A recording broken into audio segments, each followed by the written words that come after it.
Oke, assalamualaikum warahmatullahi wabarakatuh, teman-teman. Balik lagi di Amazing Academy. Kita akan ngebahas tentang social media branding for career development. Barengan aku Dika yang biasa nih bakal nemenin teman-teman sampai akhir acara nanti. Yang hari ini kita akan bersama narsum kita, Kak Istri Kusuma. Nah, Kak Istri juga udah join di tengah-tengah kita. Selamat malam sekali lagi buat teman-teman dan terima kasih udah join dan udah antusias nih barengan sama Kak Istri nanti. Maaf tadi sedikit ada kendala, jadi teman-teman agak telat, tapi nggak masalah kita akan malam hari ini kita akan seru-seru bareng, terus nanti juga kalau teman-teman ada pertanyaan dan lain sebagainya bisa disampaikan langsung di kolom Q&A ya teman-teman. Kalau mau yang chat biasa itu di chat aja, tapi kalau misalnya mau yang pertanyaan dan lain-lain itu di kolom Q&A. Biar nanti dari aku dan juga Kak Istri bisa bacain pertanyaan teman-teman dan bisa dijawabin satu-satu. Gitu. Nah, seperti biasa nih ya buat, yang udah join mungkin beberapa kali, terima kasih banyak aku, mengucapkan buat teman-teman yang udah join, mungkin bukan yang pertama kali atau udah sampai 3 kali, 4 kali, 5 kali gitu, udah jadi penonton setia dari Amazing Academy. Nah, buat yang pertama kali join, selamat datang nih ya buat teman-teman. Ngomong-ngomong ini suara saya kecil atau gimana nih? Aman aku mah? Oke. Mudah-mudahan nggak ini ya, nggak terlalu kecil. Udah jelas Bang. Ada yang tersesat, nggak apa-apa ya. Ini yang tersesat, kelasnya ini ya, kita akan ngebahas tentang social media branding. Jadi teman-teman yang, join nggak perlu khawatir, ini kelasnya tentang apa, kita akan ngebahas tentang social, media branding, career development. Nah, seperti biasa nih sebelum ke materi kita malam hari ini, aku mau ngebahas sedikit nih tentang Amazing Academy. Jadi teman-teman yang mungkin join pertama kali di malam hari ini, teman-teman bisa banget untuk belajar nggak cuma tentang, sosial media career development, ada juga yang tentang fotografi, videografi, ada juga tentang make up dan lain sebagainya. Itu teman-teman bisa banget ikuti dan juga pelajari di Amazing Academy gitu.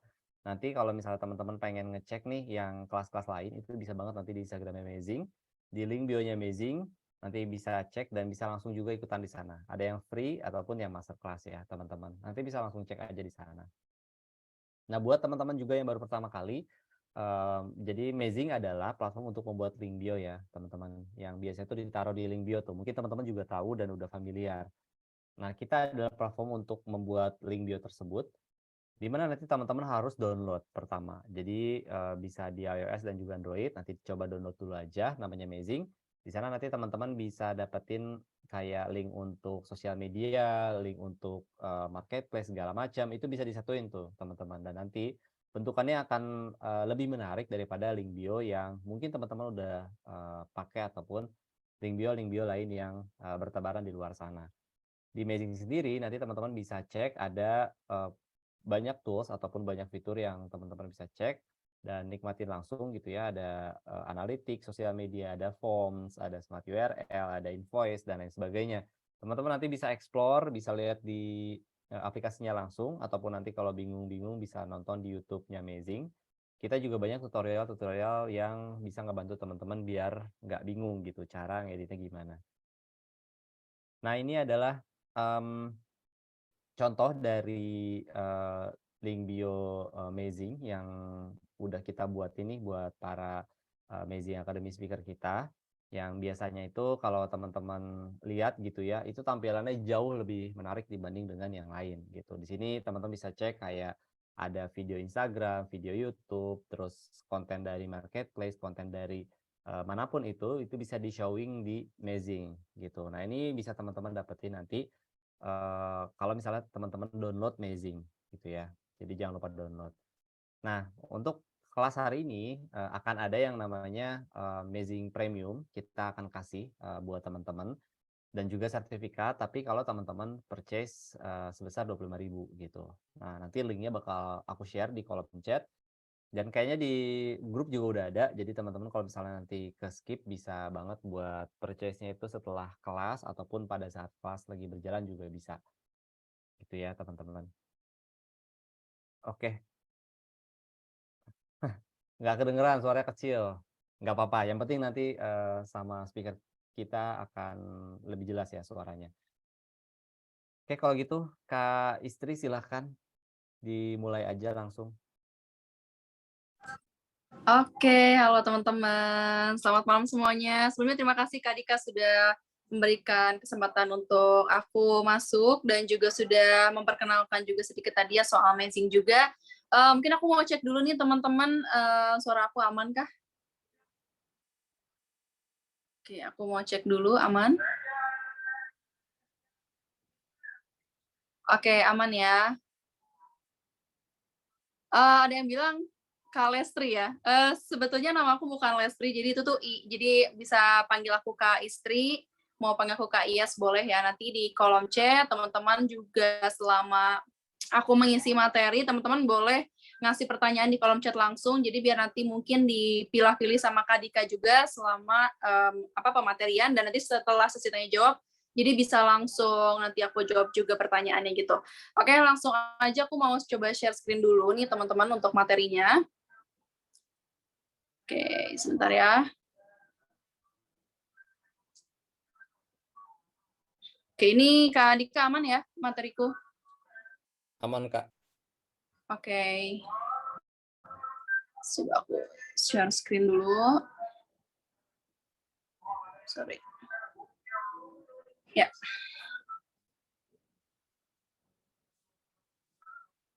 Udah besar ya layarnya ya? Udah aman, Kak? Aman. Aman, sip. Oke, kalau gitu sebelumnya Assalamualaikum warahmatullahi wabarakatuh. Selamat malam kembali untuk teman-teman dan juga terima kasih sudah hadir pada Zoom webinar pada hari ini dan juga sudah mengikuti kelas dari Amazing Academy yang dimana ini bertema Social Media Branding for Career Development. Jadi tentunya teman-teman di sini semua yang ikutan pasti ada tujuan yang mengarah untuk membranding diri ya dan juga mungkin ingin branding dirinya tuh lebih ke karir gitu karena memang untuk personal branding sendiri itu akan berpengaruh banget untuk karir teman-teman ke depannya. Oke.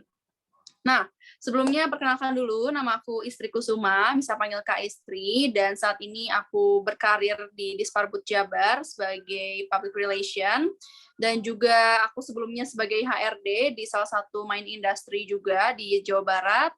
Kemudian aku sebagai career mentor juga di beberapa platform, terus juga sebagai certified behavior consultant, dan juga founder dari Saetalk Indonesia yang dimana itu adalah sebuah platform untuk tips psikologi dan juga tips karir. Jadi teman-teman nanti boleh cek di sana ataupun boleh juga cek di Instagram pribadi aku dan juga di Saetalk Indonesia. Nah, sebelum itu nanti mungkin akan ada reminder juga teman-teman selama webinar hari ini teman-teman boleh tag ke aku dan juga tag ke Amazing Academy karena nanti akan dapat promo kelas untuk yang master class juga. Nanti mungkin dari Kak Dika sendiri juga akan menyampaikan juga nanti teman-teman kan setelah ini juga ada kelas lanjutan dari personal branding. Jadi teman-teman kalau misalnya sudah tag ke Instagram aku dan tag ke Amazing nanti akan dapat promo khusus untuk masterclass dari Amazing Academy. Nah, oke. Nah, ini untuk kontak aku pribadi. Kalau teman-teman misalnya ada kebutuhan lain atau mau tanya-tanya juga seputar karir dan psikologi setelah webinar hari ini. Nah, sebelum kita masuk, aku mau kasih pertanyaan nih buat teman-teman. Mungkin dari kemarin-kemarin kan udah sering banget denger ya dari tahun 2022 bahkan gitu tentang resesi ekonomi. Kalau boleh tahu yang teman-teman tahu nih sekarang resesi ekonomi itu sebenarnya beneran terjadi nggak sih di tahun 2023?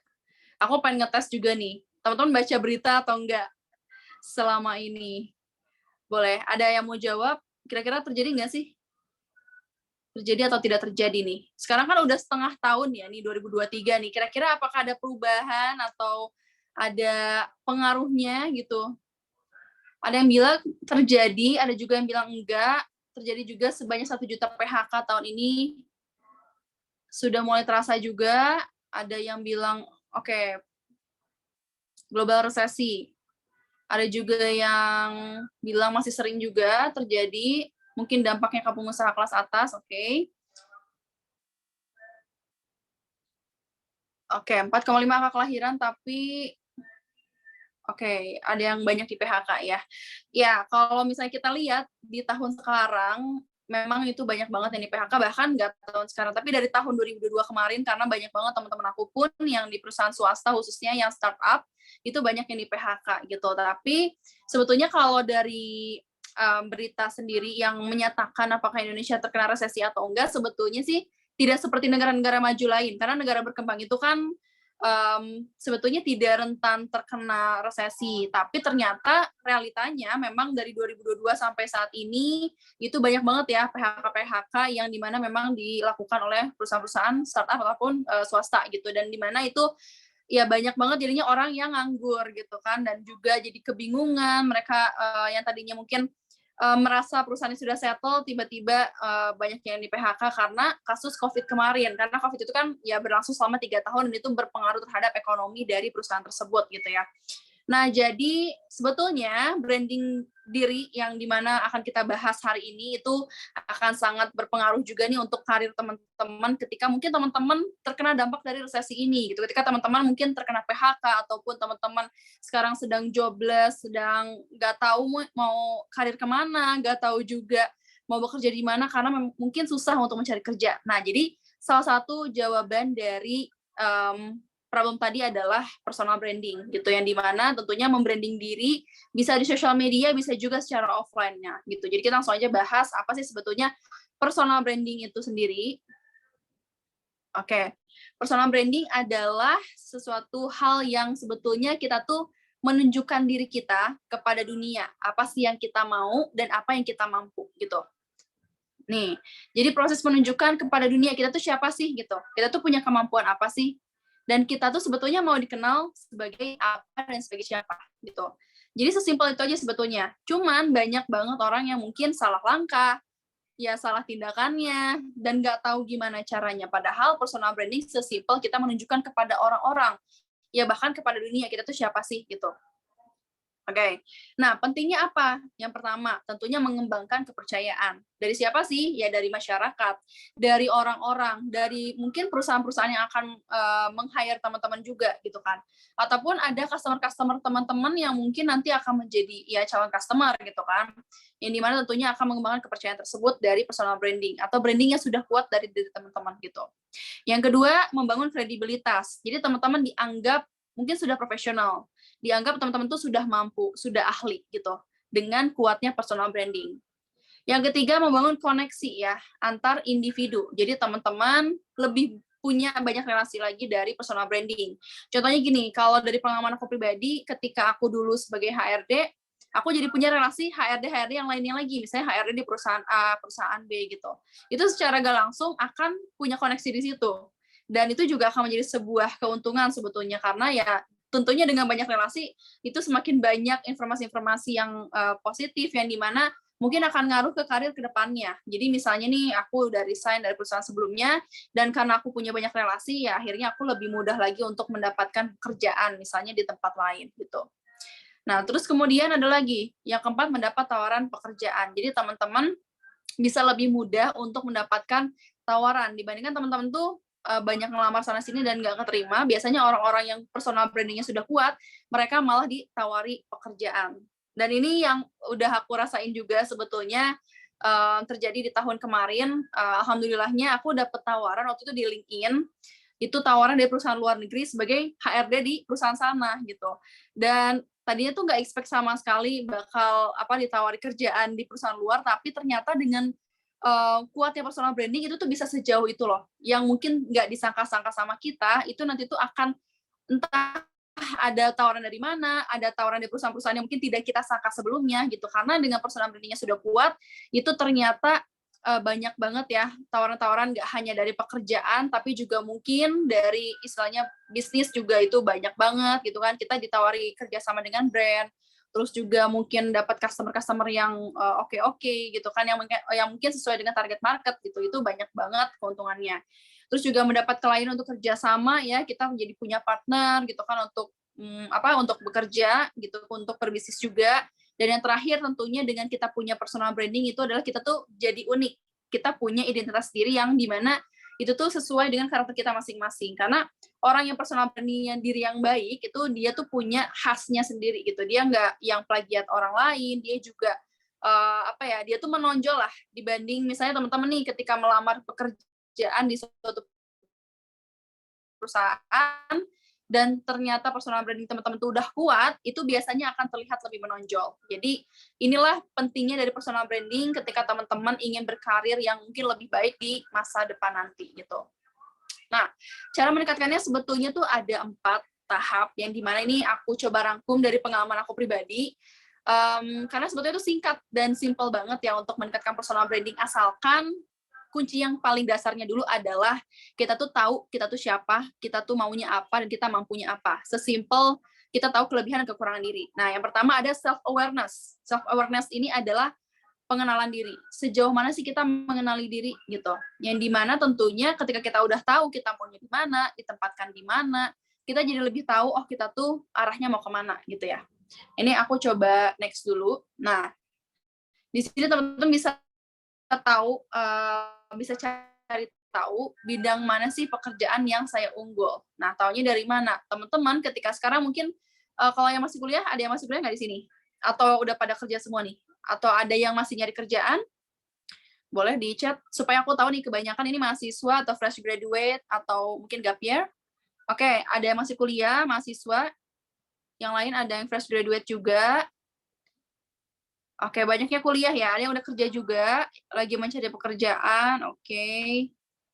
Masih nyantri, ya, oke. Di sekolah ya. Masih nyari kerjaan, masih career changer. Oke, sip. Oke. Abis kena PHK bulan Juni. Waduh, semoga setelah ini kakak bisa dapat penggantinya lagi. Nah, masih nyari kerja juga. Oke, sip. Berarti teman-teman sebetulnya banyak juga yang masih kuliah ya. Jadi kalau misalnya ini aku bahas dulu yang masih kuliah ya. Kalau masih kuliah, teman-teman gimana sih eksplorasi dirinya? Nah, kalau dulu aku tuh lebih ke aktif organisasi ataupun teman-teman bisa ikutan UKM. Misalnya teman-teman dulu mau ikutan BEM, ikutan HIMA, terus juga ikutan apa namanya kayak volunteer, itu magang tuh banyak-banyakin ikutan kayak gitu. Walaupun mungkin ada beberapa yang bilang kayak kalau kata kating ya, ngapain sih ikutan BEM gini, karena ya biasanya tuh cuma jualan risol doang katanya gitu. Padahal sebetulnya yang jualan-jualan di kampus itu kan memang yang divisi dana usaha ya gitu, dan memang beberapa ada yang apa namanya yang mungkin diminta bantuin, kayak dulu sih ada sih kejadian kayak ketua BEM aja diminta untuk bantuin jualan risol karena mungkin suatu acara itu tuh dia kekurangan dana. Tapi kan di sisi lain bukan fokus di risolnya aja, tapi ketika kita menjadi seorang ketua BEM contohnya, atau mungkin ketua divisi lah gitu, kita tuh punya pengalaman untuk bisa berpikir kritis, kita menjadi seorang leader, kita juga bisa belajar berkomunikasi dengan member-member ataupun anggota kita gitu kan. Itu tuh banyak banget hal-hal yang bisa kita dapetin gitu, dari segi soft skill dan hard skill-nya juga gitu. Jadi kalau menurut aku itu apa namanya sangat-sangat membantu banget ya pengalaman organisasi ketika kuliah, yang dimana itu sebetulnya kayak simulasi dunia kerja. Jadi ketika kita kuliah tuh kan biasanya kita kayak briefing sama anggota gitu kan, kita rapat-rapat itu tuh biasanya akan terpakai juga tuh skill itu tuh ketika nanti kita rapat ataupun meeting di kantor. Jadi kita udah tahu nih, oh cara rapat tuh kayak gini, oh cara berdiskusi dan bernegosiasi itu seperti itu gitu kan. Itu akan sangat terbantu banget. Jadi buat teman-teman yang masih kuliah itu coba deh untuk eksplorasi, mau ke BEM, ke HIMA, mau ke UKM, mau ke volunteer, yang penting itu bisa melatih soft skill dan hard skill teman-teman gitu. Nah, kemudian yang kedua, value kita di mana dan segimana. Value kita itu contohnya gini, kita tuh punya kelebihannya tuh di mana aja sih? Misalnya kita value-nya kalau teman-teman bilang ada yang misalnya di musik gitu kan. Oke, kita udah jago musik, terus kita udah sering menang lomba musik gitu kan, kita juga udah sering ikutan pertunjukan ke sana ke sini sampai ke luar negeri misalnya. Nah, berarti value kita tuh oh mungkin ya di bidang musik gitu kan.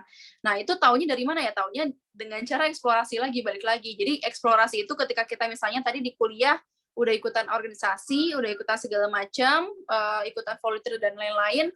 Nah, kita naik ke tahap yang lebih tinggi lagi, kita ikutan perlombaan misalnya ataupun kompetisi. Nah, di situ kita bakal mengukur oh kita tuh ternyata bisa ya atau enggak, ternyata kita tuh apakah memang nggak cocok di situ, gagal di situ, dan pada akhirnya kita memutuskan untuk mencoba yang lain lagi. Karena menurut aku untuk kita tahu dan kenal diri sendiri adalah kita memang harus gagal dulu. Dalam artian gini, kalau misalnya kita ikutan lomba dan gagal, oh berarti kita memang nggak cocok di situ. Ya udah kita coba bidang yang lain sampai kita nemu mana sih yang cocok sama diri kita. Cari prestasi, ya minimal satu aja. Teman-teman harus punya prestasi. Kenapa aku bilang harus? Karena prestasi ini yang akan menjadi istilahnya tuh hal yang bisa dibanggakan oleh teman-teman sendiri gitu.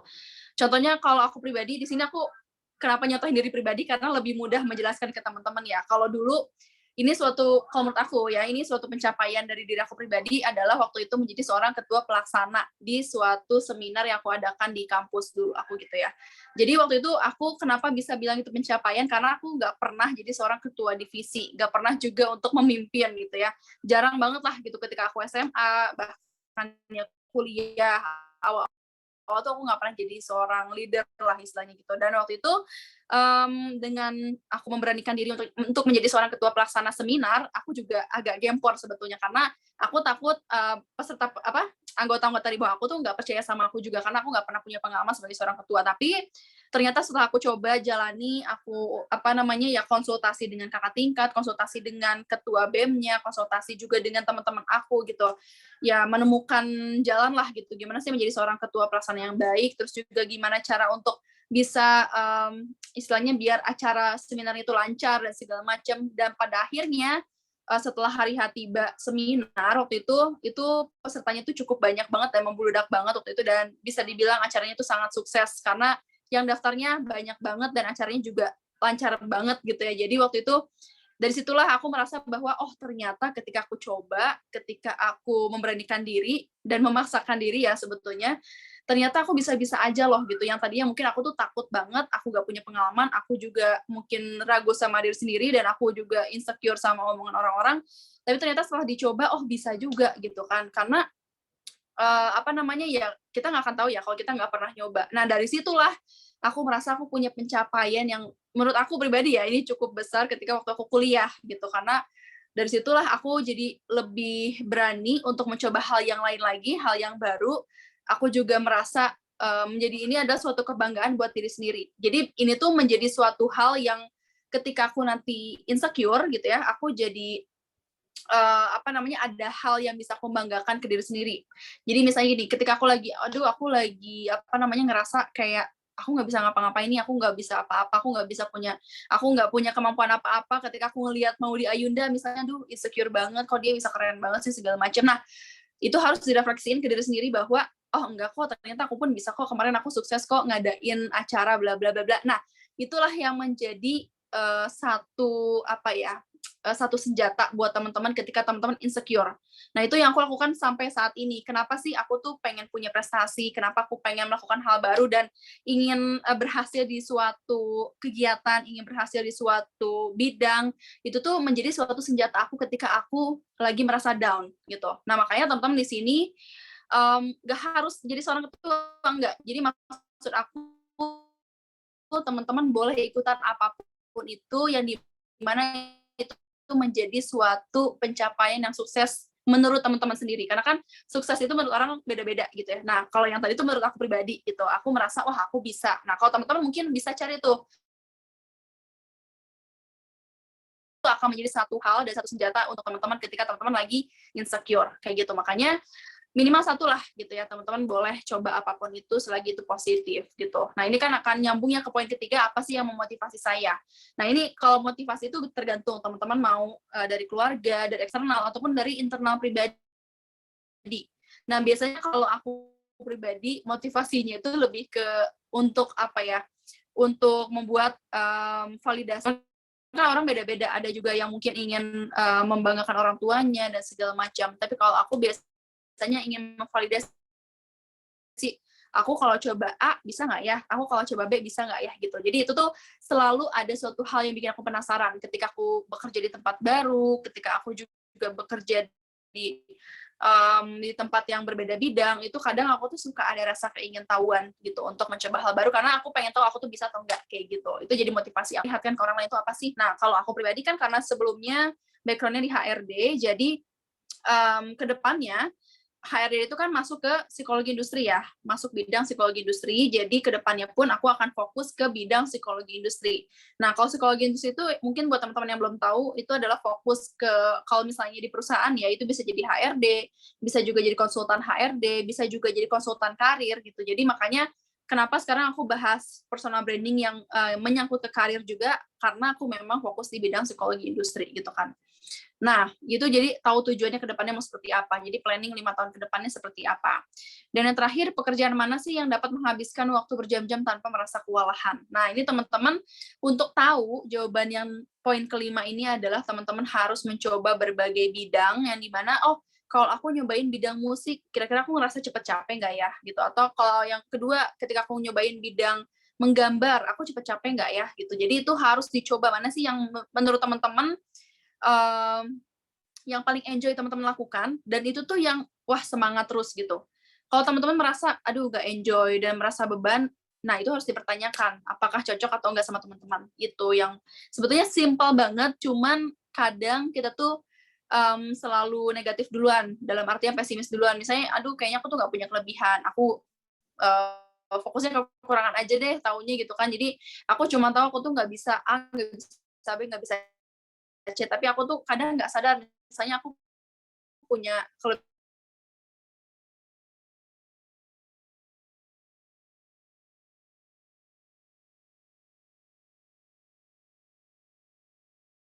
riset pertama ada riset platform atau tempat untuk personal branding. Ini kita ngomongin soal sosial media. Jadi teman-teman, oke ini agak nge-lag ya. Aku masih nge-lag nggak nih teman-teman? Atau udah aman? Oke, masih nge-lag atau udah aman kah? Masih nge-lag ya? Oke, sebentar. Suara akunya nge-lag atau emang PPT-nya yang nge-lag? Buffering. Oke, sebentar ya. Oke, udah aman? Oke, riset. Nah, jadi riset di sini teman-teman boleh riset visual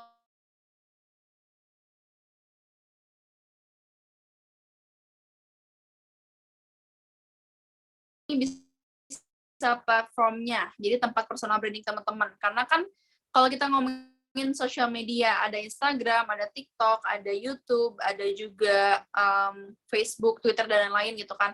Itu tuh setiap orang beda-beda ya, keinginan dan kemauannya dan juga kemampuannya. Ada orang yang mampunya tuh ya senang bikin video, ada juga yang mungkin lebih fokus ke foto, lebih fokus ke tulisan. Nah,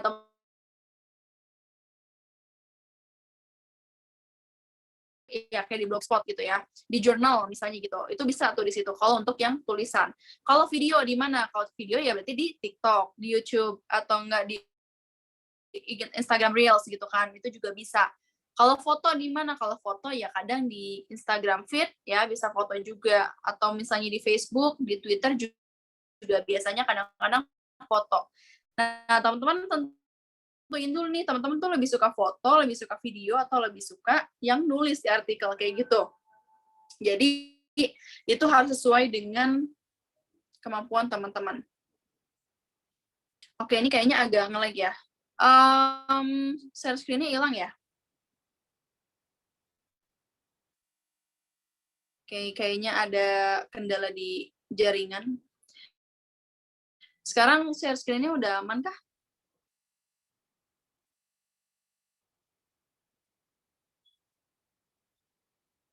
Oke, PPT-nya udah aman? Udah aman, oke sip. Kayak sorry ya, kayaknya ini jaringannya lagi kurang bagus. Oke, nah jadi tadi balik lagi ya, aku rangkum lagi, ada yang fokus di tulisan, ada fokus di foto, ada fokus di video. Teman-teman boleh pilih salah satu yang menurut teman-teman tuh paling ahlinya tuh di mana. Oke, aku lebih jago di tulisan, ya udah pilih di artikel, pilih di blogspot gitu kan, dan lain-lain gitu. Nah, terus yang kedua dari riset bidang atau industri yang ditekuni. Nah, ini riset bidang ini teman-teman tulis 3 bidang teratas yang paling teman-teman sukai. Contohnya yang pertama, kalau aku waktu itu aku suka main musik ya. Ini bidang musik yang aku suka yang pertama, yang kedua enggak. Maksudnya ini aku tulis dulu 3 ya. Jadi ada musik, ada psikologi, ada juga waktu itu aku lebih ke IT. Jadi aku lebih suka untuk ngetik-ngetik kayak komputer gitu kan. Nah dari ketiga ini tuh mana sih yang paling aku sukai, balik lagi aku riset lagi, dan pada akhirnya aku memutuskan untuk memilih psikologi kan. Waktu itu aku kuliah psikologi, tapi walaupun waktu awal aku tuh masih kayak bingung, bener gak sih ini sesuai passion aku dan segala macam, karena waktu itu pas masuk kuliah aku nggak tahu nantinya lulusnya mau kerja apa gitu. Yang penting aku suka dulu deh sama jurusannya gitu kan. Yang penting aku udah ya sedikit riset lah, belajar apa aja sih psikologi itu dan lain-lain gitu. Karena dari situlah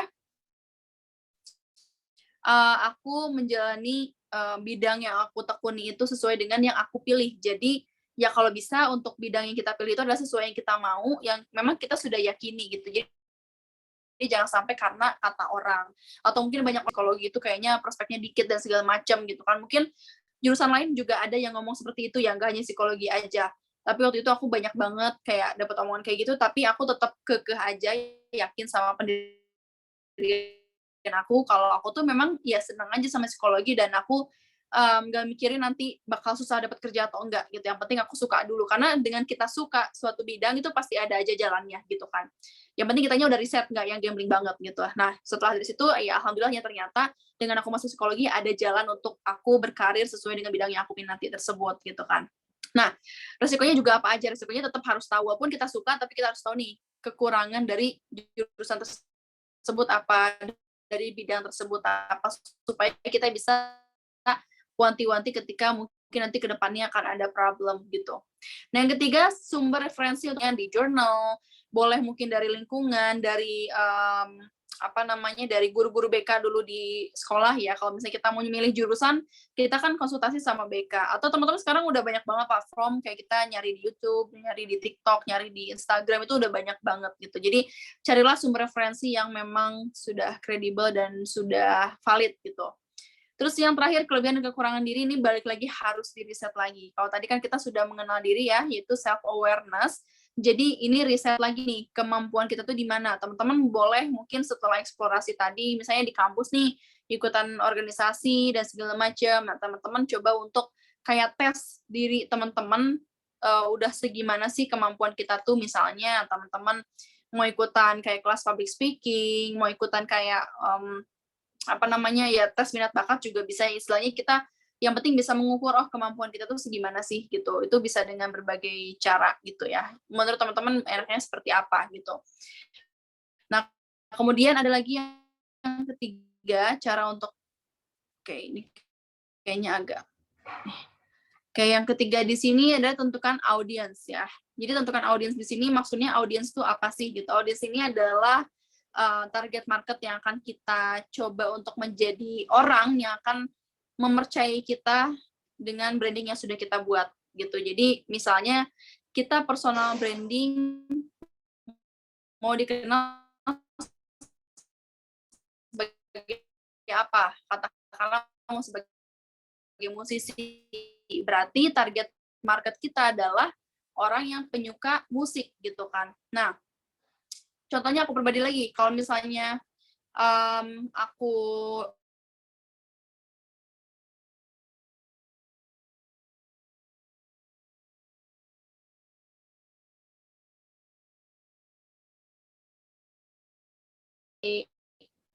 boleh di teman-teman aman nggak ya?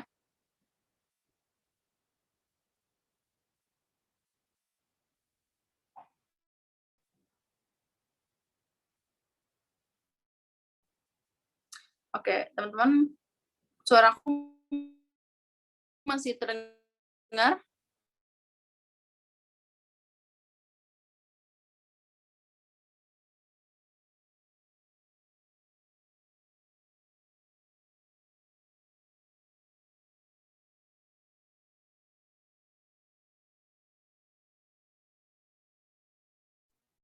Oke, teman-teman ditunggu sebentar ya.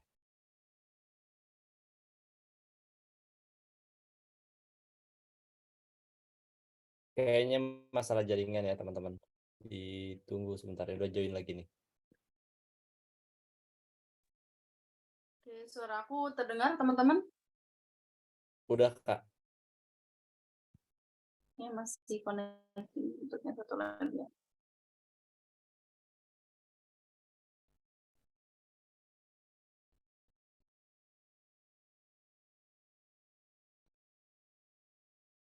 Aman kah? Udah terdengar ya? Tinggal videonya ya. Sorry ya teman-teman. Ini di sini lagi ada kendala internet.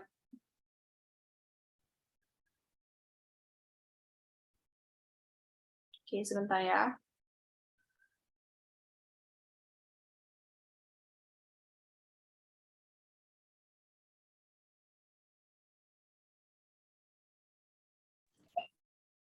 Oke, udah aman kah? Aman, Kak. Oke, aman ya. Sip. Thank you.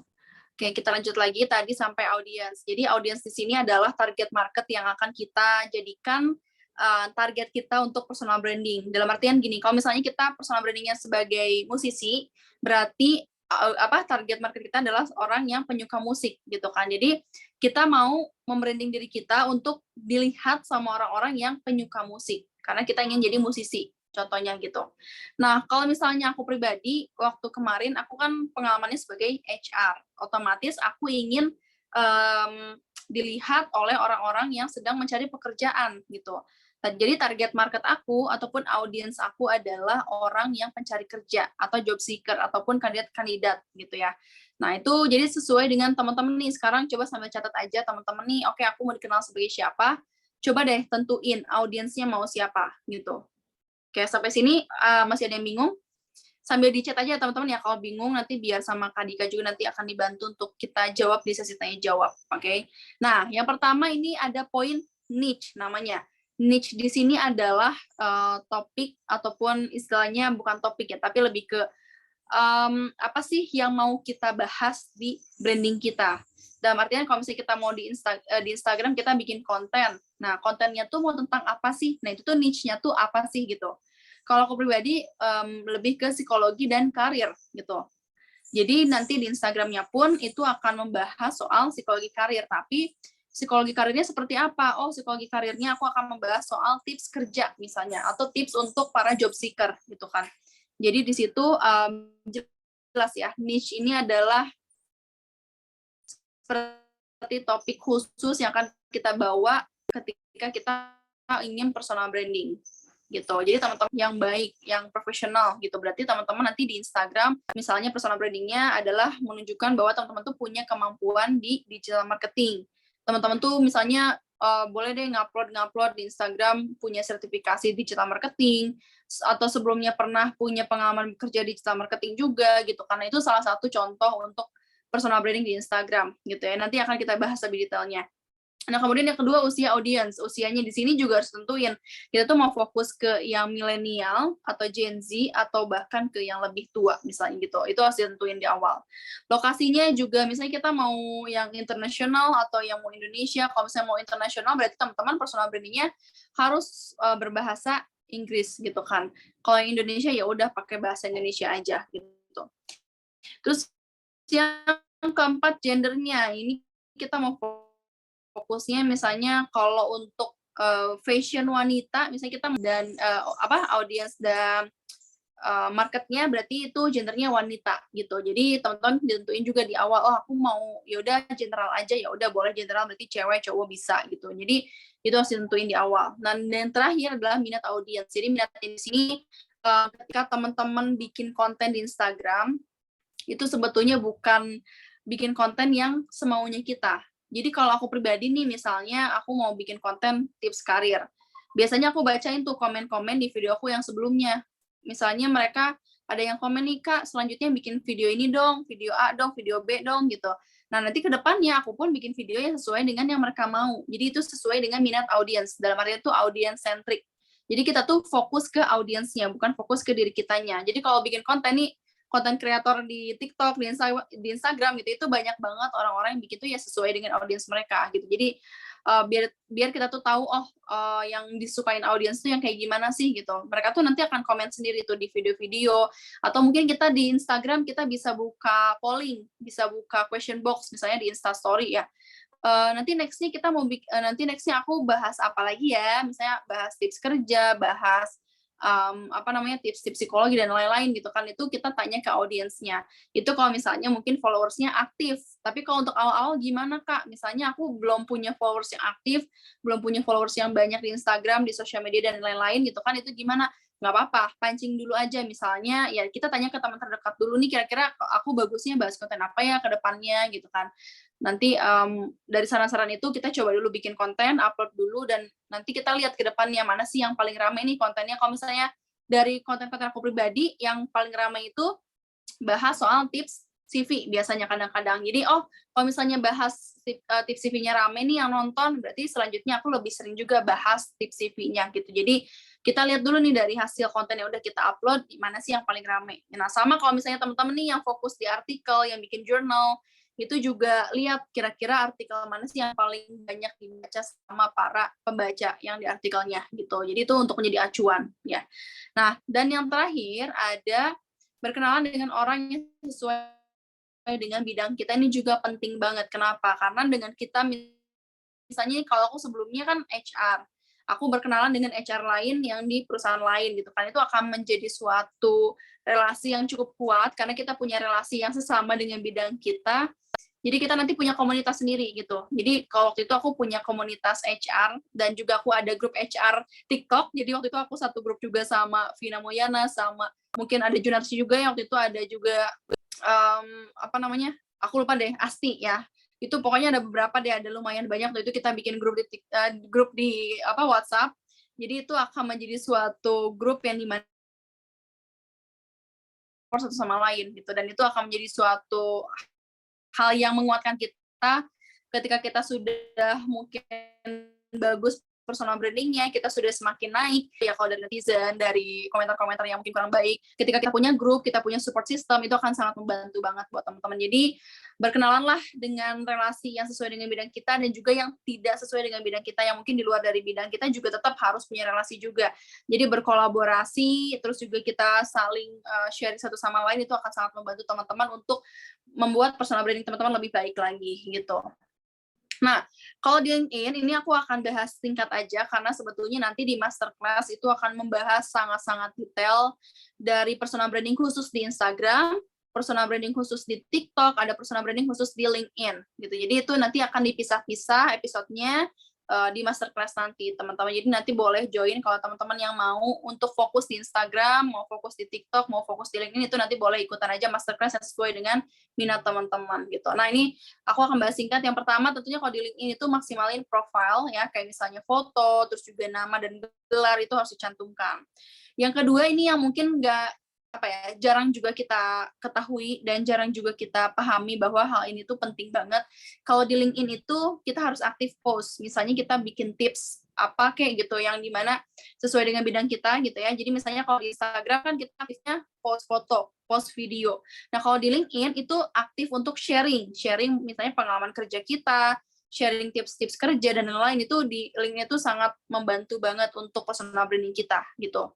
Yang ketiga, koneksi dengan HR ya, kita connect dengan HR, connect dengan profesi yang lain juga gitu, itu sangat membantu untuk menambah relasi.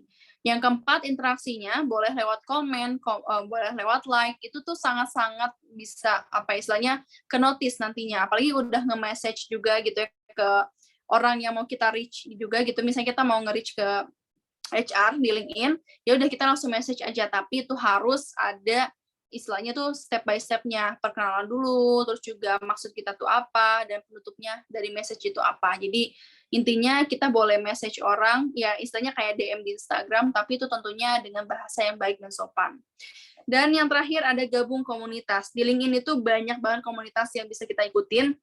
Kalau teman-teman misalnya fokus sekarang nih aku pengen masuk ke bidang marketing, boleh tuh cari komunitas marketing di LinkedIn. Atau misalnya mau komunitas digital marketing, komunitas musik, komunitas menggambar, komunitas arsitek, itu biasanya di LinkedIn itu banyak banget komunitasnya. Nah, carinya di mana? Bisa langsung cari aja di search, teman-teman. Jadi, cari aja komunitas bla bla bla bla. Itu akan sangat membantu teman-teman ketika teman-teman kalau udah punya komunitas ya. Itu ngebantu banget secara relasi, secara nanti teman-teman bakal dapat info loker yang lebih banyak lagi dari komunitas tersebut gitu. Oke, contohnya di sini aku mau coba tes teman-teman. Ada 3 orang yang sebetulnya, aduh kayaknya udah Nah, kelihatan? Yang paling kanan ini siapa? Boleh dijawab, teman-teman? Ada yang tahu atau udah lupa kah? Oke, ada yang tahu ini siapa? Apa?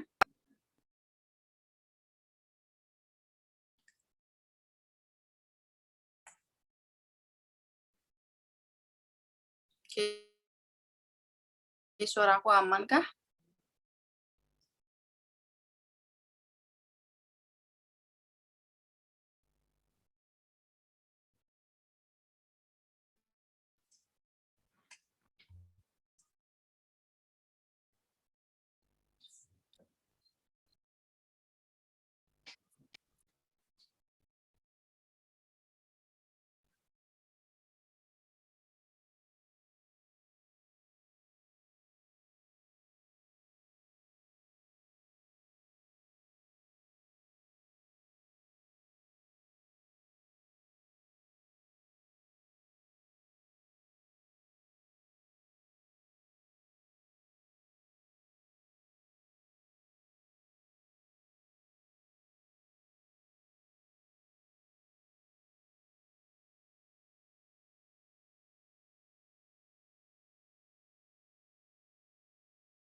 Oke, ada yang tahu paling kanan?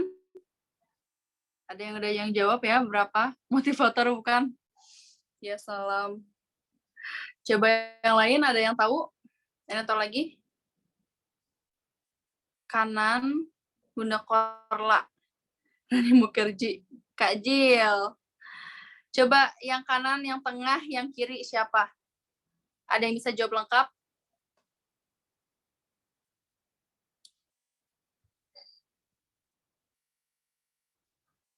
Nih, Kak Jil yang mana nih? Oh, belum tahu. Oke. Ini yang banyak jawab tuh Bunda Korla. Nggak muncul ya? Oke, sebentar ya. Sebentar kita coba lagi. Kak Jil yang jualan gorden. Nah, ini tahu nih. Wait ya. Nah, ini udah kelihatan nih? Kelihatan lagi kah?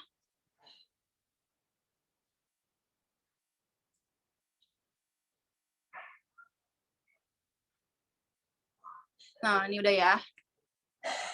Lebih strong dan viral brandingnya Bunda Korla. Oke. Kalau yang kiri Dilan Cepmek. Nah, akhirnya ada yang jawab juga nih. Oke.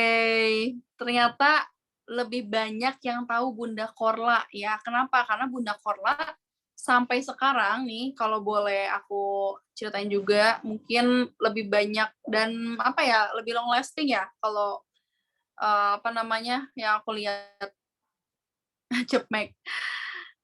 Ya, tapi ini yang sebelah kiri kayaknya udah agak-agak menghilang ya, yang Dilan Cepmek ini tuh kayaknya udah nggak terlalu banyak yang ngomongin. Tapi kalau misalnya yang Bunda Korla sampai sekarang tuh masih banyak banget.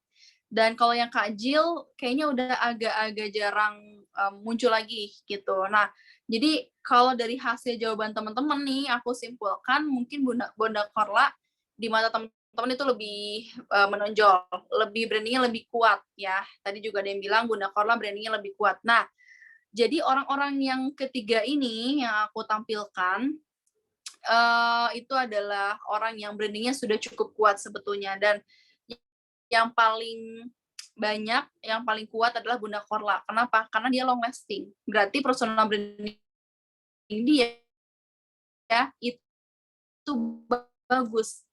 Bisa dibilang bukan berarti ataupun Kajil kurang bagus, enggak.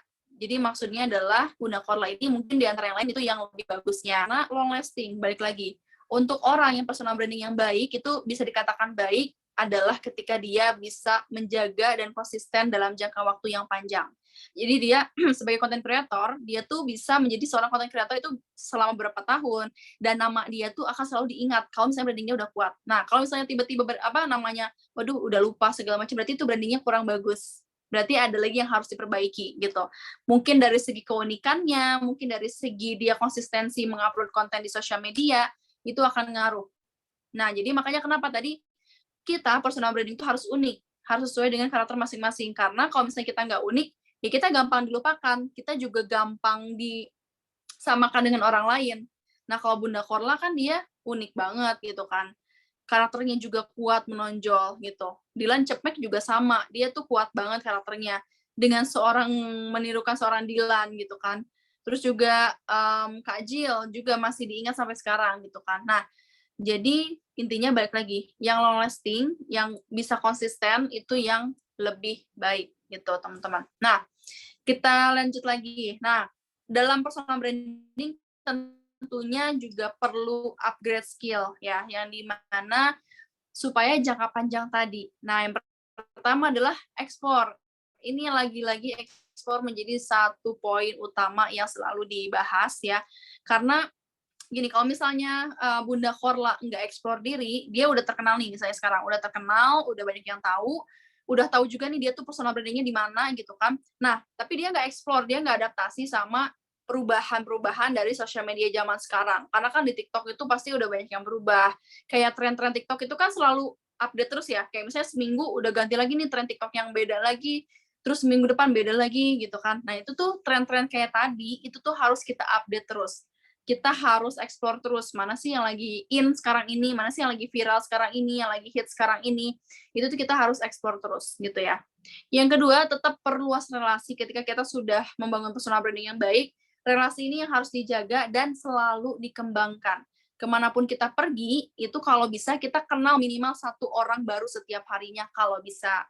Gitu. Jadi kalau misalnya kita nih datang ke event-event penting gitu kan, kayak kemarin aku datang ke event Miss Universe Indonesia Jawa Barat di Bandung. Nah, di situ tuh banyak banget orang-orang penting, banyak banget orang-orang yang hebat-hebat banget, dan aku menjadi punya relasi yang menurut aku tuh bagus-bagus ya, gitu. Bukan berarti kita tuh wah datang ke acara tuh cuma biar ketemu orang bagus-bagus tuh enggak.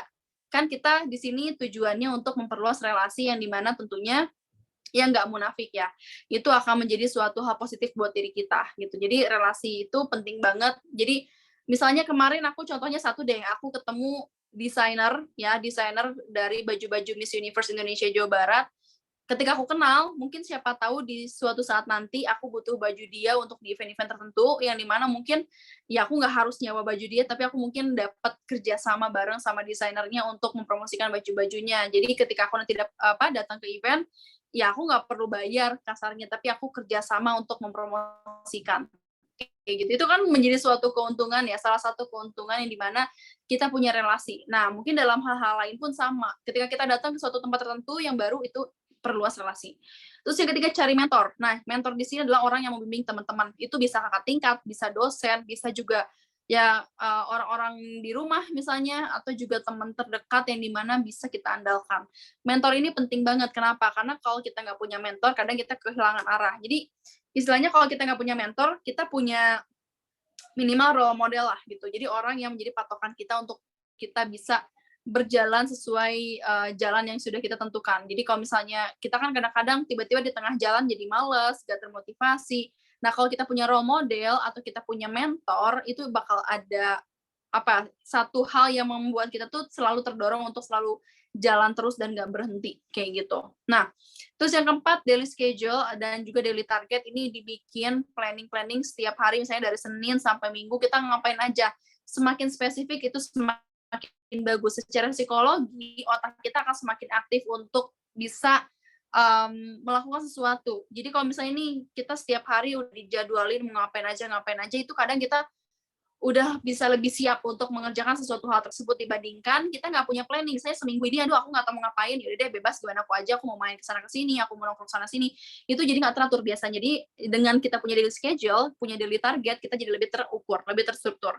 Dan yang terakhir, rutin baca buku dan mengikuti pelatihan. Nah, sebetulnya dengan mengikuti webinar kayak gini, dengan ikut online course, dengan ikut kayak kelas-kelas online, dengan ikut komunitas, itu tuh sangat-sangat bisa istilahnya selalu mengupgrade ilmu kita, mengupgrade juga skill kita. Jadi kan kalau misalnya teman-teman sekarang nih ikut webinar gitu kan, nah bisa jadi ilmu yang aku sampaikan ini 1 tahun ke depan itu udah berubah lagi, udah upgrade lagi. Makanya ikut webinar, ikut kelas online, ikut pelatihan-pelatihan apapun itu itu tuh kalau bisa sih ada jadwal khusus lah teman-teman, misalnya mau ikutan seminggu sekali, mau ikutan sebulan sekali, segala macam, yang penting teman-teman tuh punya ilmu yang terus di-upgrade gitu, karena kan namanya zaman itu selalu berubah, namanya ilmu juga selalu ada update ilmunya juga, itu harus selalu ditambah terus gitu ya. Nah, ini salah satu apa namanya, hal yang sering aku dengar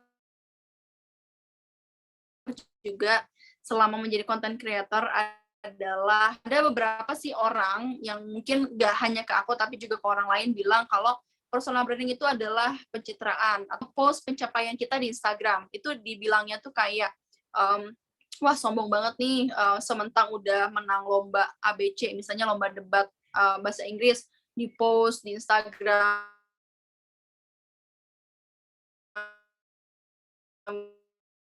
gitu kayak sombong banget gitu. Mungkin ada beberapa yang bilang kayak gitu, tapi ada juga beberapa yang mungkin mensupport. Nah, sebetulnya, kalau personal branding, kita tuh kita tuh nge-post prestasi kita atau pencapaian kita di Instagram ataupun di sosial media dan juga untuk istilahnya, mmm, menjadi portfolio gitu. Kalau portfolio itu kan suatu pencapaian yang di mana ada manfaat ke depannya untuk kita bisa mendapatkan pekerjaan dari portfolio tersebut. Jadi bentuk itu akan menjadi suatu, apa namanya, bahan untuk kita bisa mendapatkan pekerjaan gitu ya. Nah, kayak suara aku masih aman? Videonya agak nge-lag kayaknya ya? Iya Kak, videonya aja sih yang lag tapi Oke. Nah, suaranya aman. videonya ya? Oke oke, sip. Nah, kalau misalnya pencitraan itu lebih sesimpel kayak kita nge-post tapi nggak ada tujuan. Dalam artian ya tujuannya untuk sombong aja. Misalnya kita nge-post, punya mobil baru gitu kan, terus ya udah gitu, biar apa namanya, orang lain tuh tahu kita punya mobil baru dari hasil sendiri, tapi ya udah gitu sekedar cuman kayak gitu buat sombong. Tapi kalau misalnya untuk personal branding, misalnya oke nggak apa-apa kita ngupload punya mobil baru, tapi kita ceritain tuh asal muasal kenapa kita bisa beli mobil baru, cara kita dulu nabungnya gimana, mungkin dapat uang dari hasil perlombaan, dari hasil kompetisi, dari hasil dapat mungkin apa namanya beasiswa, apa bukan beasiswa tapi lebih ke hasil pekerjaan kita selama ini. Jadi kita memotivasi orang-orang, oh bahwa dengan pekerjaan kita saat ini kita tuh bisa menghasilkan sesuatu ya gitu. Nah itu yang disebut sebagai personal branding dan bukan hanya sekadar untuk memperlihatkan harta kita, memperlihatkan apa yang kita punya gitu, tapi kita membranding diri yang sesuai dengan ya branding kita. Kalau misalnya ngupload ketika dia lagi manggung.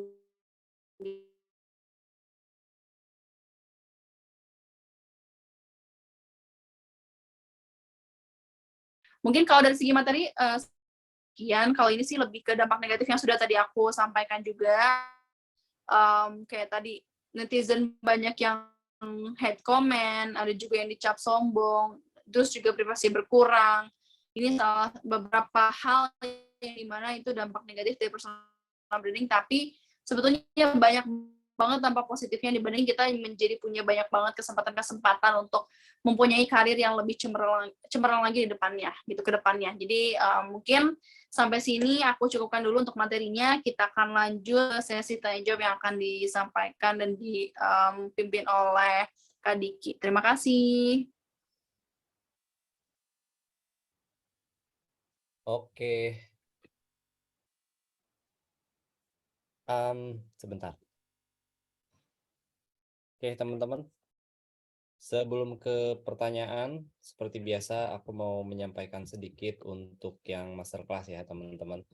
Jadi teman-teman bisa banget ikutan masterclass bareng Kak Istri lagi ini nanti di tanggal 26 Juli. Nanti bakal saya share linknya di kolom chat, jadi teman-teman nanti bisa langsung ikutan ataupun bisa langsung daftar. Seperti biasa, kayak ini ya prosesnya kayak transfer buat yang sertifikat, jadi nanti bisa secara otomatis.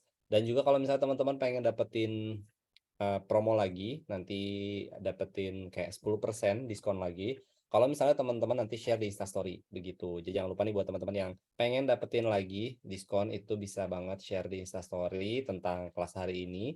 Mau di foto atau di screenshot nanti tag Mazing sama tag Kak Istri juga begitu. Oke, saya bakal masuk ke kolom Q&A ya. Teman-teman ini sebetulnya ada beberapa pertanyaan nih. Buat nanti yang teman-teman masih pengen bertanya, boleh banget nanti drop aja di kolom Q&A.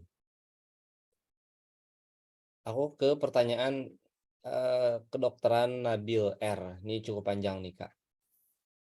Kak Is, sebenarnya aku mau mulai untuk membangun personal branding aku dan mau aku jadikan sebuah keunggulan di sosial media. Aku tuh pengen punya ciri khas sendiri ketika orang lain mengingatku. Tapi yang jadi masalah, aku selalu menganggap bahwa lingkungan sosial aku itu nggak pernah mendukung. Jadi selalu setiap aku posting di feed, misalnya Instagram, aku selalu menganggap bahwa orang lain itu berpikiran kalau aku lagi cari perhatian. Memang hanya aku yang pikiran aku, tapi ini mengganggu. Boleh minta sarannya nggak, Kak? Biar aku jadi makin percaya diri untuk membangun percaya diri. Oke, tadi namanya siapa Kak yang tanya? Nabil. Nabil, oke. Sip, langsung dijawab aja ya.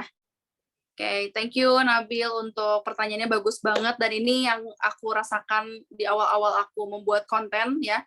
Waktu itu aku bikin konten pas masih kuliah semester 6 di psikologi dan waktu itu emang awalnya aku tuh diem-diem bikinnya. Kenapa? Karena memang nggak pede tadi gitu ya. Jadi aku awalnya bikin konten tuh di YouTube gitu. Aku bikin video di YouTube karena memang waktu itu lagi boomingnya YouTube gitu karena lagi banyak beauty vlogger. Tapi waktu itu di situ aku bikin kontennya psikologi karena psikologi itu lagi jarang banget yang bahas kebetulan. Nah, apa ya istilahnya membangun kepercayaan dirinya tuh dengan dapat komentar positif dari orang-orang ya. Jadi teman-teman terdekat aku, keluarga terdekat aku tuh nggak tahu. Cuman orang-orang yang nonton video aku doang yang tahu gitu. Jadi, oh aku mau ngetes market dulu nih, aku upload video YouTube.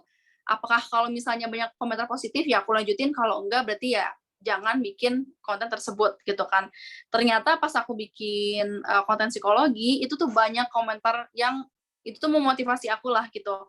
Kak bikin lagi dong video selanjutnya, Kak bikin lagi dong, Kak bahas ini dong, bahas itu dong. Nah dari situlah aku memulai apa istilahnya jadi ada kepercayaan diri lagi untuk aku bisa melanjutkan konten-konten aku gitu karena memang support dari orang-orang yang nonton video aku. Nah setelah itu akhirnya aku beralih lah ke Instagram pribadi yang dimana aku bilang di video itu kalau misalnya ada pertanyaan, ada sesuatu yang ingin ditanyakan, boleh DM ke Instagram aku dan pada akhirnya dari YouTube itu banyak yang follow aku juga di Instagram. Nah, kalau di Instagram kan ada keluarga aku, ada teman-teman terdekat aku gitu kan. Awalnya aku nggak upload apa-apa di Instagram, cuma setelah lama-lama aku jawab-jawab sedikit lah pertanyaan-pertanyaan di DM, aku jawab di Insta Story supaya banyak yang tahu lah ya. Jadi nggak cuma satu orang doang yang tahu yang aku jawab di DM. Dan lama-lama setelah itu aku pikir kayak ya udah deh aku coba untuk upload juga di Instagram. Aku upload coba dalam seminggu itu aku upload tiap hari. Dan waktu itu aku memang sempet kayak aduh takut ada teman-teman aku yang mikir kayak ngapain sih nih orang upload konten yang ya psikologi gitu. Karena kan mungkin nggak semua orang senang sama konten psikologi, nggak semua orang senang sama konten mental health gitu kan. Jadi waktu itu aku mikir kayak aduh kira-kira banyak yang suka nggak ya gitu. Dan pada akhirnya aku memutuskan untuk tutup telinga dan tutup mata aku dari komentar-komentar yang menurut aku mungkin nggak mengenakan. Jadi aku fokus ke ya udah deh, yang penting aku ngonten dulu, itu mau bagus mau enggak, ya udah aku yang penting konten gitu. Itu sih yang sebetulnya mungkin bisa dibilang susah tapi harus dipaksain karena dari pengalaman aku ketika kita mau mencoba sesuatu hal yang baru itu ada kata dipaksakan dulu sih dari diri kita karena kalau nggak dipaksa terus aja kita nggak akan berani gitu. Jadi mungkin nanti Nabil boleh deh kamu coba dulu misalnya dalam seminggu kamu upload dulu deh misalnya konten seminggu itu full setiap hari. Coba kamu fokus ke yang positifnya. Kamu lihat komentar di konten kamu ada nggak sih komentar positif gitu. Nah kamu fokusnya ke yang positifnya aja walaupun cuma satu orang, tapi tetap itu ada yang komentar positif. Jadi kamu jangan fokus ke negatifnya.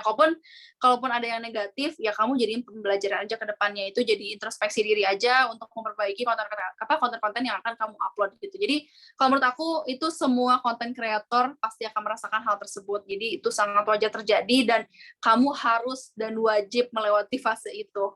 mau gak mau ya, karena kan kamu ingin personal branding nih. Personal branding itu balik lagi definisinya adalah untuk kita dilihat sama dunia, kita dilihat sama masyarakat. Jadi untuk kita dikenal, untuk kita diketahui orang, itu kan ada langkah-langkah kita tuh untuk melewati kayak tadi, kita takut dicap jelek, takut dinilai negatif segala macam gitu. Itu udah pasti semua orang yang personal branding akan merasakan hal tersebut. Jadi semangat buat Nabil untuk melewati fase tersebut, dan kamu harus yakin sama diri sendiri. Jadi balik lagi tadi, kalau kamu masih kurang yakin sama diri sendiri, coba kamu self awareness lagi. Kamu cari tahu kelebihan kamu tuh di mana sih? Karena setiap orang itu punya kekurangan, punya kelebihan masing-masing, dan itu nggak mungkin nggak ada kelebihan ya. Kamu pasti punya kelebihan kamu tuh di mana sih menonjolnya, dan itu kamu tinggal cari tahu aja gitu, karena setiap orang pasti ada gitu ya.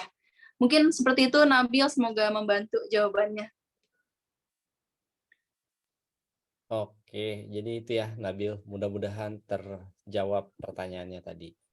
Oke Kak, aku lanjut lagi ke pertanyaan Boleh. kedua, yaitu dari Anonymous Attendee. Kak, gimana cara meyakinkan orang tua agar mensupport karir yang kita impikan?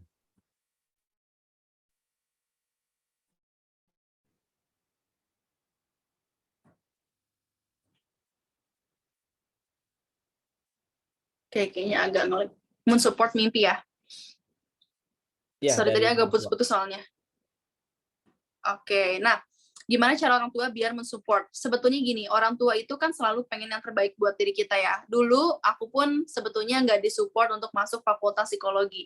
Karena orang tua aku mikirnya jurusan psikologi itu susah cari kerja. Terus juga kayak ngapain sih gitu, kayak kurang penting. Karena kan dulu psikologi itu masih belum banyak dikenal orang. Beda dengan sekarang. Orang udah banyak yang tahu mental health, udah banyak yang tahu soal insecure, banyak yang tahu soal gangguan psikologis dan segala macam. Beda dengan dulu ya. Jadi caranya waktu itu aku mempelajari dulu apa sih itu jurusan yang aku minati. Kalau dulu kan aku jurusan psikologi, berarti aku harus cari tahu psikologi itu apa, terus juga keunggulan psikologi itu apa, prospek kerja psikologi itu apa, terus juga kayak kelebihan dari jurusan psikologi itu apa, dan dampaknya buat diri aku pribadi itu apa sih jurusan tersebut.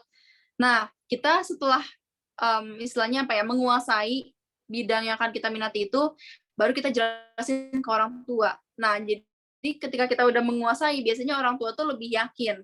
Mungkin orang tua tuh nggak yakin sama kita, karena kitanya kelihatan yang masih nggak tahu, kitanya masih kelihatan ragu juga. Kitanya juga nggak tahu apa-apa, makanya orang tua tuh takut, mungkin khawatir anaknya juga salah jurusan juga, karena anaknya aja sendiri belum yakin sama bidang yang dia pilih gitu kan. Jadi kalau misalnya teman-teman sekarang belum yakin nih sama bidangnya, belum tahu seluk beluknya. Nah, coba deh kamu pelajari dulu hal apapun itu yang bidang yang kamu minati. Setelah kamu sudah kuasai, barulah kamu ngobrol sama orang tua kamu bahwa oh bidang ini tuh bla bla bla bla, kelebihannya bla bla bla bla. Nanti orang tua kamu akan lebih mengerti dari sebelumnya, karena oh mungkin anak saya sekarang udah lebih tahu nih apa yang dia mau, apa yang dia mampu gitu. Karena kan biasanya walaupun orang tua lebih tahu orang tua tuh tahu kamu banget, tapi yang lebih tahu diri kamu adalah diri kamu sendiri gitu. Jadi intinya kamu harus tahu apa yang kamu mau dan apa yang kamu mampu gitu. Jadi balik lagi kamu coba untuk explore dan riset dulu bidang yang akan kamu minati tersebut gitu. Semoga membantu. Oke, itu ya. Mudah-mudahan terjawab tadi dari Anonymous Attendee. Teman-teman, kalau misalnya ada pertanyaan, boleh banget di drop di kolom Q&A. Sama kalau boleh nih, teman-teman diganti juga ya namanya, jangan Anonymous Attendee. Biar kita bisa sapa juga nih siapa tadi yang nanya. Yes, betul banget. Oke, aku lanjut nih Kak ke pertanyaan selanjutnya. Ini mungkin mohon maaf ya teman-teman, kita kayaknya nggak akan bisa ngejawab semua pertanyaan, tapi teman-teman nggak perlu khawatir. Masih akan ada masterclass di tanggal 26 Juli. Tadi linknya udah aku share juga. Jadi teman-teman kalau pengen tahu nih lebih lanjut kelasnya kayak gimana dan lain sebagainya, itu bisa ikutan aja langsung di link yang udah aku share ataupun nanti share di Instastory biar dapetin promo diskon lagi 10%. Oke, aku lanjut dulu ke pertanyaan dari ini mungkin berhubungan sama karir nih Kak. Dari Selamat. Oke. Kak mau bertanya, kalau jurusan non psikologi, misalnya jurusan pendidikan, apakah bisa masuk HR dan apakah HR harus orang yang ekstrovert? Oke, sip. Nah, untuk masuk HR itu sebetulnya kan ada beberapa bidang ya. HR itu ada HR recruitment, ada HR payroll, ada HR IR, ada HR bagian khusus apa sih namanya, aku agak lupa, administrasi ya. Pokoknya itu kalau HR itu banyak banget bidang-bidangnya dan itu nggak semuanya harus dari psikologi. Biasanya kalau yang dari psikologi itu bagian rekrutmen, karena kan dia harus tes psikologi, harus juga wawancara yang di mana itu membutuhkan ilmu psikologi. Ada juga yang dari jurusan Vkom, ada yang juga yang dari jurusan manajemen. Kalau manajemen biasanya dia di bagian apa namanya, administrasi dan juga IR gitu. Jadi tergantung perusahaannya ditempatkannya di mana. Nah, tapi ada juga yang memang beberapa perusahaan S1-nya tuh harus psikologi gitu untuk yang HR. Tapi kalau misalnya untuk HR yang dibagi-bagi tadi, biasanya sih sesuai jurusan yang dibutuhkan. Tapi kalau HR-nya generalis, itu kan umum ya, megang semua bidang. Nah, waktu itu aku jadi HR-nya tuh yang memang generalis. Jadi aku megang rekrutmen iya, megang payroll iya, megang administrasi juga iya gitu. Jadi intinya semua bidang HR aku pegang, jadinya generalis. Nah, itu membutuhkan dari psikologi waktu itu karena memang butuh yang untuk tes psikologi dan juga wawancara. Nah, tapi balik lagi tergantung perusahaannya. Nah, kalau misalnya apa namanya untuk sorry tadi tuh pertanyaan yang keduanya tuh apa ya? Yang tadi tuh kalau misalnya setelah yang ini nih, boleh Kak Em, Dika? Tadi apakah HR harus orang yang ekstrovert? Oh, oke, ekstrovert atau enggak ya? Nah, kalau untuk seorang HR, itu memang kan kalau kita lihat di realitanya, di perusahaan itu pasti banyak ngomong, banyak negosiasi dengan atasan dan bawahan gitu ya. Tapi kalau misalnya kitanya introvert gimana Kak gitu? Sebetulnya itu nggak masalah sama sekali mau introvert, mau extrovert. Tapi balik lagi, karena aku pribadi sebetulnya itu introvert.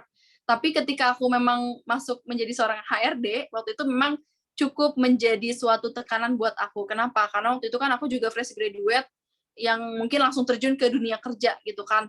Jadi aku cukup culture shock juga, aku harus yang bisa belajar ngomong sama atasan sekaligus bawahan yang menjadi seseorang yang netral. Karena untuk menjadi seorang HRD itu harus netral banget, gak boleh kelihatan kita dukung sana, dukung sini gitu. Kenapa? Karena kalau HRD-nya gak netral itu akan menjadi suatu apa namanya ya cekcok lah antar karyawan karena takut dikira HRD-nya ntar gak adil.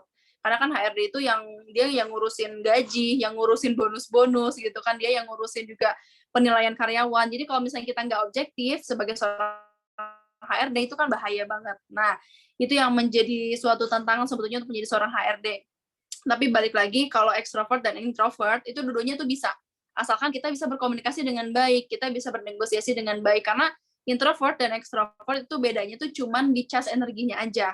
Mungkin kalau aku dulu sebagai seorang introvert yang menjadi seorang HRD, memang gampang lelah. Ketika aku pulang kerja, aku tuh langsung tidur rata-rata tuh hampir tiap hari aku pulang kerja langsung kayak ke kamar tidur udah ngerasa capek banget, udah exhausted banget gitu. Tapi mungkin untuk orang yang extrovert setelah pulang kerja mungkin ya ada ngobrolnya dulu, ada mungkin ya kemana dulu gitu.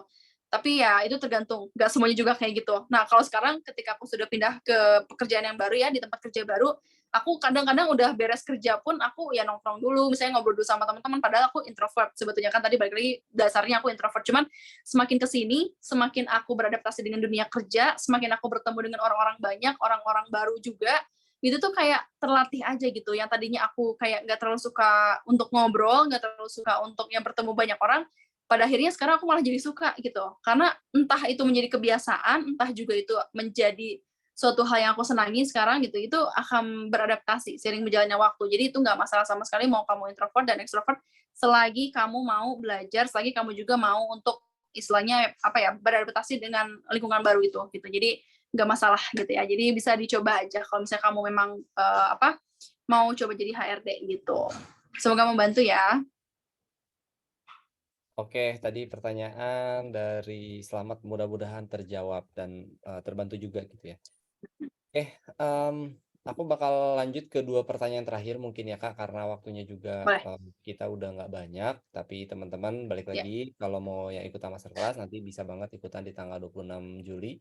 Linknya udah aku share, jadi bisa banget buat Ya. transaksi juga. Ataupun nanti kalau misalnya mau karena ini masih agak cukup lama ya, sekitar 2 mingguan lagi. Teman-teman juga Mhm. bisa transaksi nanti karena kelasnya akan dibuka sampai hari H untuk pendaftarannya, begitu. Oke, aku lanjut nih Kak ke pertanyaan. Tadi ada yang sempat nanya soal shifting karir nih Kak dari Abdul Karim. Izin bertanya Kak, kan banyak banget ya Kak teman-teman kita yang udah yang shifting karir, mungkin dari luar background pendidikan Selain personal branding, apa sih yang perlu disiapkan untuk berkarir di luar background? Dan apa saja tantangan yang mungkin akan dihadapi nantinya untuk kita yang shifting karir? Oke, nah ini bagus banget ya dari Abdul Karim ya. Nah, kalau sebetulnya kalau untuk persiapan untuk berkarir di beda bidang, teman-teman itu harus coba untuk satu contohnya ya, itu boleh magang di bidang tersebut. Jadi misalnya ini kalau contohnya lagi dari jurusan apa ya, lebih gampangnya. Misalnya kita dari jurusan hukum lah, jurusan hukum, tapi kita tuh mau jadi seorang presenter. Otomatis kan itu harus pinter di komunikasi. Nah, teman-teman tuh boleh tuh magang di perusahaan stasiun TV misalnya mau di kayak ya Trans TV segala macam lah ya. Kita magang di situ. Biar apa? Biar kita tuh tahu dulu nih, oh dalam-dalamnya atau di belakang layar tuh jadi seorang presenter tuh ngapain aja. Terus juga pekerjaannya tuh ya tantangannya apa aja, job desk-nya apa aja. Kita jadi tahu dulu gitu. Itu persiapan ya. Nah, kalau misalnya sekarang kita mau shifting career yang tadinya mungkin aku dari HRD mau pindah menjadi seorang marketing misalnya. Ya udah dikit-dikit kita coba untuk marketing ya dalam hal simpel dulu lah. Misalnya kita ada bisnis dulu, kita punya bisnis, kita coba marketing sendiri. Atau misalnya kita bantuin marketingin produk teman kita misalnya gitu. Atau kita juga bisa tanya-tanya ke orang yang udah jago marketing, yang udah senior gitu kan. Itu banyak cara sebetulnya. Tapi yang paling efektif kalau menurut aku tadi, kita coba untuk magang dulu deh. Kalau nggak magang ya mau coba langsung untuk terjun langsung sebagai seorang profesional. Bukan profesionalnya, tapi lebih ke kita jadi karyawan, cuman sambil belajar. Biasanya tuh nggak masalah ya, ada beberapa perusahaan yang mungkin meng-hire kita, yang kitanya itu mungkin belum punya pengalaman di situ, tapi kita bisa diterima, asalkan kitanya mau belajar. Nah, sambil belajar di perusahaan tersebut, kita juga sambil ikutan kelas-kelas di luar, ataupun kayak training, biasanya itu ada training-training karyawan juga kan, kita ikutan juga nanti. Ada juga kita, apa namanya, ikut sertifikasi juga, ya. Dari sertifikasi juga kan ada ilmu dan praktek yang akan kita lakukan juga. Di situ sangat membantu banget, karena waktu itu pertama kali aku jadi HR, itu kan apa namanya, aku nggak tahu apa-apa. Walaupun mungkin aku kuliah dari psikologi juga dan ngambil industri juga, tapi ternyata di situ nggak ada ilmu praktek khusus untuk di dunia kerja, dan itu sangat-sangat berbeda. Nah, jadi pada akhirnya aku memutuskan untuk ikut kelas-kelas sendiri, ikut pelatihan sendiri, terus juga ada apa namanya ikut mungkin kayak webinar-webinar yang mungkin menyangkut dengan HRD. Nah, teman-teman juga yang dipersiapkan adalah dari segi ilmunya. Yang pertama, kalau ilmu ini teman-teman ikutan aja kelas-kelas yang sesuai dengan bidang teman-teman gitu ya. Misalnya kayak tadi mau jadi seorang presenter ya ikutan webinar tentang presenter gitu. Yang kedua prakteknya. Prakteknya di sini tadi balik lagi mau magang, mau teman-teman apa bantuin temannya yang mungkin punya bisnis atau juga mau langsung terjun ke bidangnya itu boleh banget. Yang penting ada ilmu, ada praktek dan juga teman-teman harus selalu istilahnya update informasi dari bidang tersebut. Karena kan bisa jadi bidang tersebut itu kalau misalnya sekarang udah zaman digital nih ada yang berubah, ada yang dikurangin kuotanya segala macam itu juga harus diupdate. Jadi kalau menurut aku sih dua itu aja ya yang paling penting yang teman-teman harus persiapin dari sekarang kalau misalnya memang mau shifting career ataupun yang mau baru terjun ke bidang yang baru kayak gitu. Semoga membantu ya. Oke, itu tadi pertanyaan dari saya lupa tadi dari siapa ya? Oh, Abdul Karim. Dari Abdul Karim. Ya, oke. Mudah-mudahan terjawab pertanyaannya. Nah, ini ada satu pertanyaan terakhir nih Kak. Aku baca di kolom chat dari Fatma. Oke. Gimana cara memulai nemuin passion dan skill dalam diri kita, Kak? Oke. Oke, sip. Dari siapa tadi, Kak? Dari Fatma. Fatma. Oke. Oke, thank you Fatma pertanyaannya. Ini soal passion yang dimana tentunya ini banyak banget teman-teman rasakan ya. Untuk menemukan passion itu sebetulnya ada satu kunci yaitu dari Ikigai. Ikigai ini tuh ada 4 poin penting yang harus kita tahu. Yang pertama untuk mencari passion adalah kita tahu apa yang kita suka atau what you love gitu kan. Yang kedua, kita harus tahu dulu yang kita suka ini apakah dibutuhkan dunia atau enggak gitu. Yang ketiga, ini sambil dicatat aja ya teman-teman ya biar gak lupa. Yang ketiga adalah apakah itu bisa dibayar atau bayarannya sesuai kebutuhan kita atau enggak. Dan yang keempat adalah kita tuh ahlinya di mana gitu. Nah, keempat poin ini yang menjadi dasar teman-teman untuk mencari sebuah atau passion teman-teman lah gitu. Jadi yang pertama teman-teman boleh list dulu nih yang kita suka ini. Kalau menurut aku tulis 3 bidang deh maksimal biar nggak pusing gitu. Jadi teman-teman sekarang buka buku catatan, terus juga tulis 3 bidang yang paling disukai, 3 teratas ya. Misalnya kayak tadi aku suka musik, suka psikologi, dan suka contohnya menggambar lah gitu. Nah itu aku tulis 3 hal tersebut. Nah, yang kedua, apakah musik, apakah psikologi dan juga menggambar itu dibutuhkan dunia saat ini atau enggak? Yang paling dibutuhkan dunia saat ini tuh apa sih gitu, bidang apa sih? Oh, misalnya musik.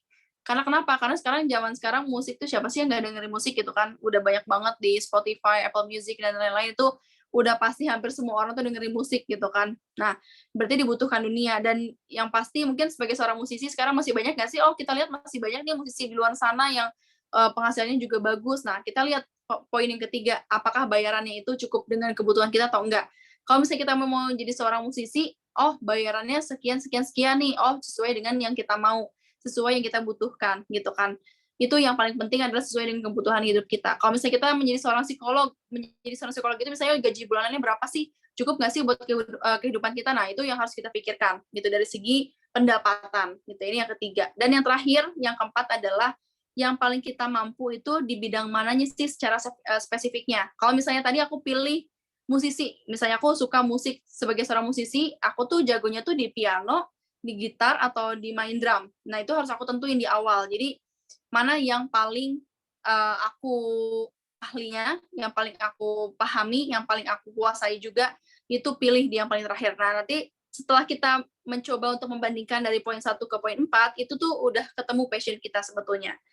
Nah, tapi balik lagi, passion kita itu sebetulnya nggak hanya satu, ada multi potential. Jadi teman-teman tuh rata-rata masyarakat itu fokus cuma nyari satu passion aja. Aduh, aku tuh kayaknya passionnya di sini kok kayak banyak banget ya. Aku kayaknya sukanya suka A, suka B, suka C. Terus mana sih passion aku sebenarnya gitu. Nah, karena kita tuh cuma fokus ke satu passion, padahal manusia itu diciptakan ada yang punya multi potential, ada juga yang cuma punya satu passion gitu. Nah, kalau teman-teman mungkin ngerasa aku jagonya bisa di A, aku bisa jago di B, aku bisa jago di C. Siapa tahu teman-teman memang punya multi potential, punya beberapa potensi. Jadi itu nggak masalah sama sekali sambil beriringan. Misalnya kalau sekarang ya, aku fokus di bidang psikologi, tapi aku juga bekerja di bidang pariwisata. Nah, aku bisa mengkombinasikan psikologi dengan pariwisata, jadi psikologi pariwisata. Itu tuh bisa digabungkan, asalkan nih kita mencari celahnya aja, mencari benang merahnya gitu. Nggak ada yang nggak mungkin, jadi jangan fokus di satu passion. Karena yang bikin kita sulit mencari passion adalah kita cuma fokus untuk mencari satu passion. Dan passion itu akan selalu berubah gitu. Jadi misalnya tahun ini kita jagonya di apa, tahun depan itu bisa aja berubah karena kita punya pengalaman yang berbeda, kita punya ilmu yang berbeda, kita juga punya relasi yang berbeda. Itu siapa tahu bisa berubah, nggak ada yang nggak mungkin gitu. Cuman untuk passion dasarnya banget mungkin nggak akan berubah. Misalnya kita dari lahir udah jago musik, ya udah jago musik tuh nggak akan pernah hilang gitu. Tapi saat kita dewasa, kita bisa beralih tuh, nggak hanya main musik, tapi kita misalnya jago di IT juga. Itu nggak ada yang nggak mungkin ya. Jadi kita bisa memadukan, oh oke, kita jago IT, tapi di satu sisi kita juga bisa sambil main musik kayak gitu. Oke, semoga terjawab ya untuk pertanyaannya. Oke, tadi pertanyaan dari Fatma mudah-mudahan terjawab dan teman-teman juga yang udah join mudah-mudahan jadi terinspirasi dan jadi termotivasi juga nih buat ngembangin branding sosial media begitu. Nah, buat teman-teman karena mungkin waktunya juga limit ya, kita nggak bisa lama banget. Nah, teman-teman bisa banget ikutan masterclass buat nanti kita ngobrol lebih lanjut nih terkait personal branding di sosial media itu seperti apa. Nanti bisa ngebahas juga yang lebih detail ya Kak ya, lebih ke masing-masing platform ya kalau aku nggak salah gitu. Jadi nanti Ya, teman-teman bisa ngobrol langsung betul. bareng istri. Dan juga kayaknya ada yang nanya yang soal personal branding di LinkedIn. Nah, itu bakal dibahas di masterclass. Jadi nanti bisa join aja masterclassnya di tanggal 26. Oke, kalau gitu Kak Istri, aku mengucapin makasih banyak udah meluangkan waktu dan juga memberikan materi yang bermanfaat buat teman-teman yang join hari ini. Makasih banyak juga nih buat teman-teman yang udah join. Mudah-mudahan dapat ilmu yang bermanfaat ya buat karir ke depannya seperti apa. Dan jangan lupa juga buat ikutan masterclass di tanggal 26 Juli. Jangan lupa follow Instagram Amazing di Amazing ID dan jangan lupa follow Instagramnya Kak Istri juga. Apa Kak kalau boleh tahu? Aku coba di kolom chat ya Kak ya. Iya, Ya, Istri Kusuma. boleh. Nanti teman-teman jangan lupa follow Instagramnya Kak Istri juga. Nanti kalau mau tag boleh banget di Instastory nanti tag ke Amazing dan juga Kak Istri ya teman-teman. Oke, Kalau gitu aku tutup untuk kelas hari ini. Makasih banyak sekali lagi. Mohon maaf apabila ada kekurangan dan apabila ada kesalahan. Tadi juga mungkin sedikit ada gangguan teknis dan lain sebagainya. Aku dari Amazing mengucapkan mohon maaf dan terima kasih sekali lagi buat teman-teman yang udah join. Selamat malam, selamat beristirahat. Sampai jumpa lagi di masterclass. Aku Dika, mohon undur diri. Selamat beristirahat. Assalamualaikum warahmatullahi wabarakatuh. Selamat malam teman-teman, thank you semuanya, thank you Kak Dika juga. See you.